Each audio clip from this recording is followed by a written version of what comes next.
स्वराज्य संवाद न्यूज, जनतेच्या हक्काचं व्यासपीठ. दर्शन घेतलंय, काय सांगा? भीमाशंकर मध्ये आज अतिशय चांगलं आम्हाला दर्शन मिळालं आणि अत्यंत समाधानी आम्ही सगळे झालेलो आहोत. इथे विकास आराखड्याची पाहणी करण्यासाठी मी कालच येणार होते, काही कारणामुळे काही येऊ शकले नाही म्हणून मी आज आलेले आहे.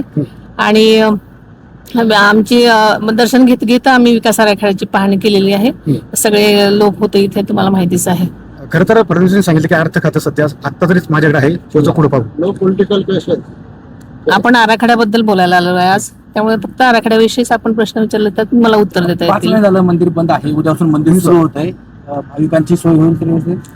भाविकांची सोय करण्यासाठीच आम्ही हे सगळे प्रयत्न करत आहोत. जास्तीत जास्त लवकर भाविकांची कशी सोय होईल यासाठी सरकार कायमच कटिबद्ध असतं. आणि विकास कामांचं हे जे म्हणजे कामं सुरू आहेत ती लवकरात लवकर कशी पूर्ण होतील आणि सगळेच भाविक चांगल्या प्रकारे कसे दर्शन लवकरात लवकर घेऊ शकतील असे आमचे प्रयत्न आहेत.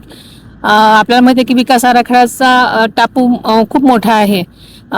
मागे सुरुवातीचा एक टप्पा झाला, दुसरा टप्पा आदरणीय दादांनी 288 कोटींचा होता, त्याची काही कामं सुरू आहेत. आणि तिसरा टप्पा 11 जूनला आम्ही मंजूर केलेला आहे. त्यामुळे आता हे सगळ्याच टप्प्यातील कामं अतिशय चांगल्या गतीने सुरू आहेत.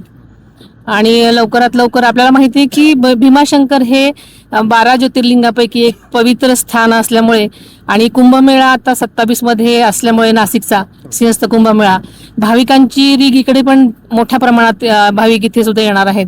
त्या दृष्टीने आपण लवकरात लवकर विकास कामांचं कसं पूर्णत्वाकडे जातील यासाठी आम्ही प्रयत्नशील आहोत. दर्शन घेतलंय, आज अभिषेक केलाय, काय मागितलं?